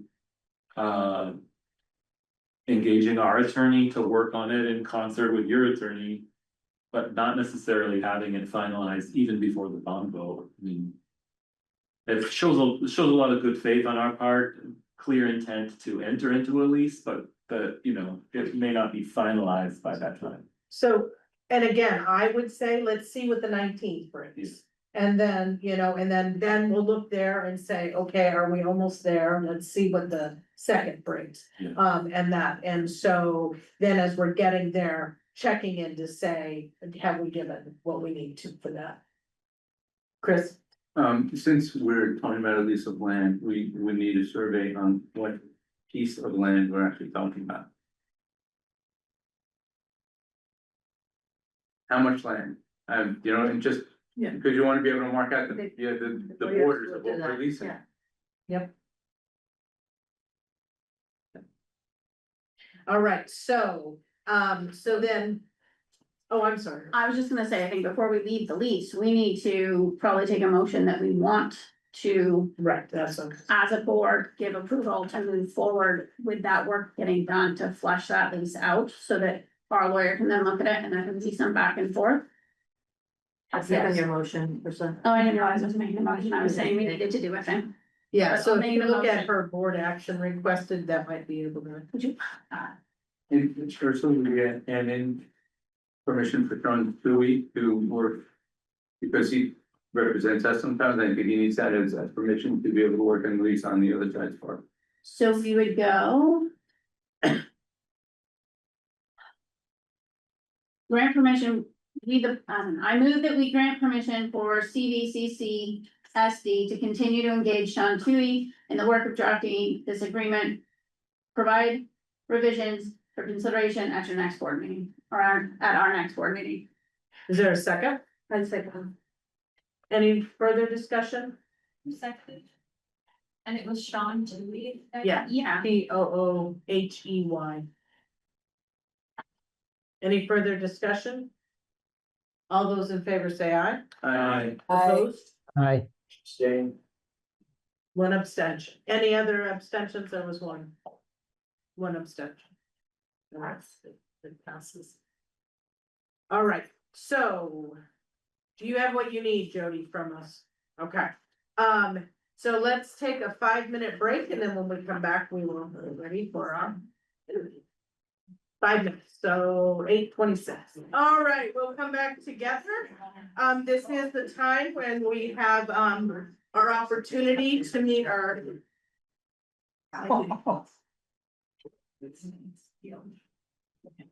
Sorry, good. So, Judy, we will invite you up. I'll have you come close to the. Yeah, I've been sitting a long time. I can sit, that's okay, I appreciate that though. All right, and so I shared the questions with Judy, I shared the questions with the board. Okay. Something going through puberty and my voice. And so welcome, Judy. What we will do is we will go through the questions that were shared with you. Okay. And then if there are additional questions that the board would have, and if you would like to ask us any questions, we'll feel free to do that. I So, think the first thing I just I'm wanted. sorry, Yeah. Judy, just hold up. Kathleen and Jody, would you mind, Kathleen? Would you mind just stepping out into the hall and have your conversation? Thank you. Did you share the letter that I sent you with everybody? yes, So yes, everybody so what I has had some sent you, background. Okay, perfect. yes, so what motivates you to become a school board? Yeah, that's a great question. It's a really difficult time, I think, for public education right now. I think our district feels it. I think the whole state feels it. I think community engagement is really important. I'd like to think that I could bring some sense of, community to the board. I'd like to give back to my community. I have a daughter in the school system. I have I'm invested in the school system in that way. I'd like to be able to bring the district together, or at least help with that process. There's a lot of division in the district right now, and I'd like us to really try to come together as a community, and I think being on the board is an opportunity for me to participate in that. And what particular skills or experiences are you hoping to share with us? So I've been a physical therapist for 30+ years, and so I've worked with a number of different patients over my career. I've worked with a number of different providers. Everyone has sort of different opinions, and you all find a way to work together so that you can get the best outcome for the patient as possible. And I'd like to be able to bring some of those interpersonal skills to the board and helping us work together as a board as well as with the community. Are there any challenges you would see that would be connected to some of that work? Oh, I think there's a lot of challenges, I think that, a lot of people have very different opinions. I think everybody really wants the best for the students. And I think everyone just has different ideas about how to get that. So I think, trying to compromise, trying to hear everybody, those are all things that are really important when we're making decisions for the district. And how long have you lived in this school district? It'll be 8 years in November. I grew up in Vermont. I moved back in 2010 and I lived in the Valley. And then I moved to East Montpelier in 2018 with my husband and my daughter. And then are you willing to attend workshops or training to learn how to become an effective board member or effective school board? Absolutely. I like hearing about these retreats that I keep hearing about, and it sounds like it's a really good opportunity to get to know each other very well and find the best ways to work together. And how do you ensure that the voices of underrepresented groups are heard, or how would you? Yeah, I think that's always challenging, but I think, trying to encourage community engagement, whether that's, setting up a gathering where people can come and talk, share what their thoughts are. I'd like to think that I'm a pretty approachable person, and I think people, if they feel you're approachable, they're gonna be more likely to share with you what their thoughts are, and I think that's the best way to really hear from everyone. And what do you see, sorry, as I put it quickly in this now, what do you see as the most pressing issues facing our district today? I think that quality of education, I think we have budgetary concerns. And, division amongst the towns in the district. I think we need to really find a way to bring everyone together. Because, in the end, they all end up at U32, right? They're all one big community. And I don't think we need to wait until middle school to start that. Now, board, additional questions that you would like to ask? Wow. Marty. Oh, sorry, Martin. Do you support closing Dobie and Cowers? I support that every student, or excuse me, every voter in our district gets a say in their child's education. I don't necessarily think that that's the best answer. I'm open to hearing other ideas about how we can address our quality of education, our resources being spread so thin, how I'm really open to hearing other ideas about how do we address that without places. I'm certainly, and I don't know all of the things that have gone on before, and there may have been lots of other discussions about these things. I know in the community discussions I've participated in, I haven't heard a lot of ideas. I've heard a couple. But I guess I'd like to hear more than, let's not close the school, but here's a plan how we can keep the school open, still provide a good education and address the declining enrollment. So, you know, it's not black and white. You know, there's very strong feelings on both sides, and I absolutely respect those feelings. I'm open to hearing suggestions and options. Elizabeth? Hi, Judy. Thank you so much for your time. I appreciate it. I'm curious just to expand a little bit on Diane's question about working and supporting marginalized communities and making sure they have a voice. How do you find when you are in a situation where maybe you have a strong opinion one way or another, how are you able to find a neutral stance or to kind of balance out what your opinion might be versus what might be best for the district or for a group as a whole? Yeah, I mean, I think when people's opinions differ, I think sometimes it's a matter of, you know, we really want the same end goal. And the way we get there is different. So I think being open and hearing other people's opinions, hopefully they're hearing yours as well. And I mean, ideally, you can try to come to some kind of compromise. Unfortunately, you know, with our current situation, it's really challenging. I think we're already making a lot of compromises, so I think it's a tough issue. But I think speaking respectfully, I think listening to people and trying to find the common ground that you do have and work from there. Thank you. Sure.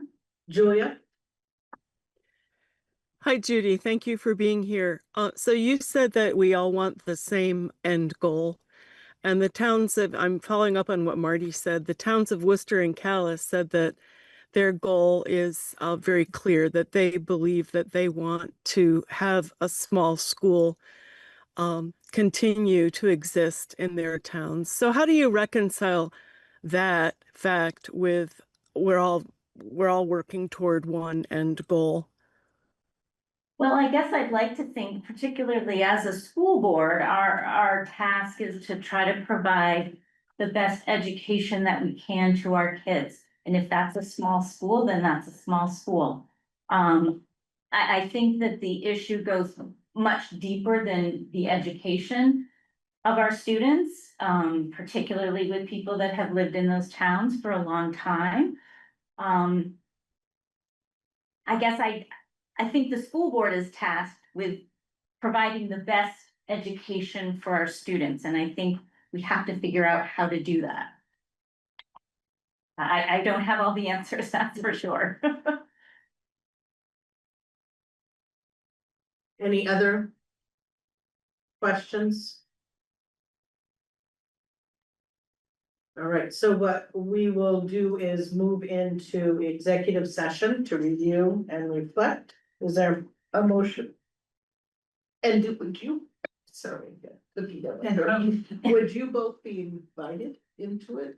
No. Do you? That's the board. Oh, just finally. Well, thank you all for your time, I appreciate you, and thank you for the opportunity to be here. Thank you, yeah. Does anybody have a motion? I move that the board move into executive session. I'm having trouble with the word session. to discuss, our possible new board candidate. Then, All those in favor say aye. Aye. Opposed? Yeah, you got it. All right, so is there a motion? Yeah, I would move that we appoint a Judy Buchanan, am I saying that? Yeah. Into the East Montpelier seat until March, where she will run for election, where she will decide if she wants to run for the election. It's not right. Is there a second? second. All those in favor say aye. Aye. Aye. And welcome aboard. Thank you. So you can come sit with us. We're not able to swear you in tonight, but you can come and sit with us. Yeah, I What? could. What are you adjusting to the fees? You have to go to the road meeting. Oh, Okay. do you have to sign the affidavit? though? Yeah, you don't have it. So we're moving on. But in the future, we What's the don't- form? Over. Ursula, it's not just a JP, you need a notary to do it. Oh, you need a notary. Thank you, Zach. Okay, so the next part on is the consent agenda. Is there a motion for the minutes? I move to approve the minutes of June 17th, 2026 and July 8th, 2026. Second. Is there any discussion? All those in favor say aye. Aye. Opposed? Nothing order. The next item is future agenda items, which is it's a link. But I can tell you that some of the ones were about the board vacancy, the definitive process for student movement between buildings, and how to engage community throughout. Then there was about the funding differences. So again, Can I add one for Yeah. our next meeting? We need to add appointing to the merger committee, because yes, when it needs to be done. yes. And it would be great to have a CISA I update. can give an update. We have met, so I would be happy to. Okay. Yeah, Or is it one committee that we need, or is it some multiple emerging committees that we need to appoint? So we can, if we need to appoint a minimum of one person, Okay. right now, we could appoint two, but at this point, we don't know how many Yeah. committees are gonna be, so appointing one person to the merger committee would be the thing to do. and Marty, I brought this up a number of times, and I'm not sure whether it's the full board or how we deal with it, but the whole issue of technology, which relates to student achievement, being problematic for student achievement in critical thinking and math and their reading and all the scores that we track. And there's been a lot of work done around the country about the problem of using certain technology in schools and primarily in elementary schools, but all the way up through middle school as well. And then there's a transition to using forms of technology. And I sent to the board a couple of examples of that in the past and was told I couldn't do that. But there was that information, if you look back, you'll find that, and we've got plenty of other as well. yeah, in April, it was on that list of future agenda Yeah. items. So yes, so raising it back up to the top again and that. I think today we added, in our board of operations discussion of the lease agreement. And, in terms of reports, a little bit on staff vacancies. Yeah.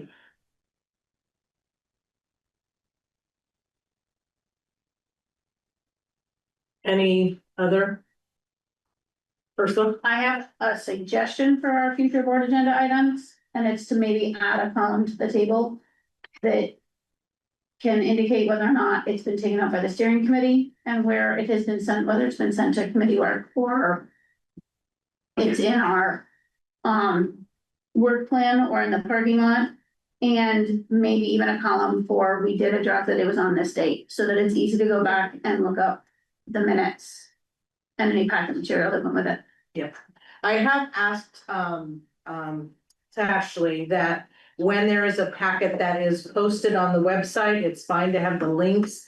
Anything that is available as a hard copy here at the meeting to please print out. While it's wasteful, it's you know, obviously you can hit that paper all you want, the hyperlink's not gonna come. So, that's, you know, I have asked her to do that as well. And so I will talk to her about adding that as to, you know, where it's been assigned, when it's been addressed. Okay, yeah, sorry, Chris.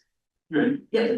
To have a discussion, like maybe at our next meeting about the upcoming budget season and advancing it toward us now in terms of discussion, given the potential criteria of a $2 million cut in the budget. And also what we think we need in order to really delve into that from a material standpoint. Chris, if I may, the finance committee is meeting next week, and then if you look at in the work plan, we have included that work already for the finance committee, and we'll be presenting it at our next board meeting. It is explicitly on that, so starting soon. Yeah. All right, any other? Diane, Yes. while we're here, can I ask, Stephen had shared with the principals that we'll be shifting to the first Wednesday of the month principals report. So is that your understanding? So there is a idea that I had floated out to the steering committee and for a first blush look at it. The recommendation was to wait until a new superintendent is on board. Okay. Part of the idea of that is the first half would be really community dialogue around district, you know, kind of central office, school, things happening, board happening, and then I can't remember the other one. So that would go along with it, so that would be the opportunity and the timing as to when people could dive into. And that I do know, you know, Stephen was reflecting that leadership team has been wanting something that's reports that are more, I'm trying to think of the word, it's like dynamic, engaging, not kind of, you all have done a great job of sharing that information. I think it has felt not necessarily received as well as it could have been. So how do we make that match and that? So yes, it's. Would you like it for the, I'm only asking because they're going to ask the meeting, would you like it for the first September meeting or hold off until October? Can we talk later? Absolutely. Yes, I could check with. Yeah, looking at the work plan. So, yeah. All right, okay, moving on, the next is reflections on the meeting.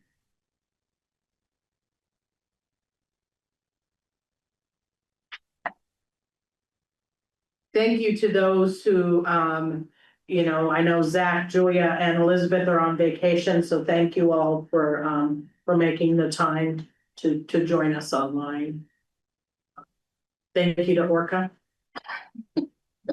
Public comment. Thank you. To I haven't gone to Oh, it. okay, so you're making your, like, I'm reflecting. Yes. I like to have a reflection. Yeah. Which is how lucky we are that both Jen and Alicia have decided to step up as our interim, you know, our acting interim superintendent for our district. I should be grateful. Any other? All right, so yes, now is the time of public comment. And so, you know, please raise your hand if you would like to. If you want to come forward, and Linda, if you come close to the owl, I think that people will hear you then, because the mics aren't really working. And anyone online that would like to, please, I don't know where to. Yeah, you know what, just look at that guy right there. My back, you know. So, hello, everybody, and I just wanted to ask you to be really clear with the public about what kind of cuts you're making in the budget. Is it 1.5 million, 2 million, or 3 million? We've heard all those figures, and we, you know, that those figures are out there. It's kind of, I think, scaring parents, and I don't think that's fair.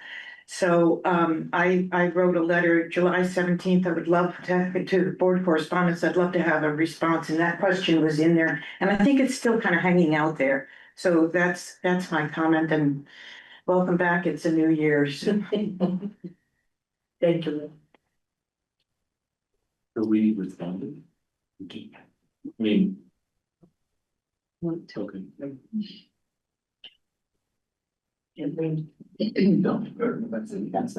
Hi, my name is Kathleen Bookchin. I live in Worcester. And I'm sorry Jody's not here, but maybe some of you that sat on this committee know these questions. It says here the quantified baseline needs of 167,000 square feet. Serving up to 450 students. So I couldn't find anywhere on here the square footage of the proposed building on either. 63,000 Yeah. square feet of Okay, the proposed building, or you 32. thank you. And I'm just curious, I also couldn't find if anyone knows the approximate square footage of the middle school at U32. We don't, and they did consider that as well, but it wasn't, which would be good to also talk about at the, other part of it, that it wouldn't have met the needs of people knowing where they.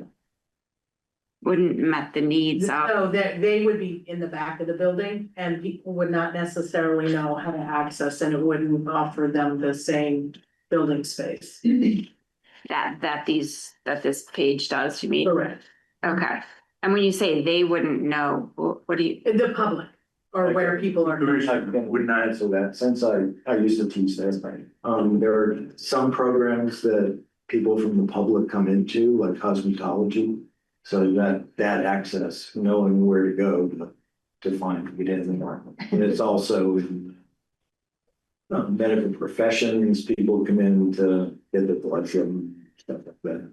So they wouldn't know where to go? Right, it's not as clearly as. Okay. All right, I just didn't understand. Yeah, I guess I'll just give you my public opinion is that the whole entire bond was shot down last year when they went for it. And I actually voted for it at the time, but I definitely won't be voting for this come November 3rd. I think it's crazy that we're gonna build a new building when we have all these buildings in our state. And that you're gonna pave over dirt parking lots and you're gonna pave over athletic fields. I just think it's outrageous from a public funding perspective that you're gonna approve and ask for money and then pave over green spaces and brown spaces to put up a new building when we've clearly got a surplus of buildings, not only within our district, but within our state and within different, whether it's at Barry or whether it's at Twinfield or whether it's at Harwood or wherever.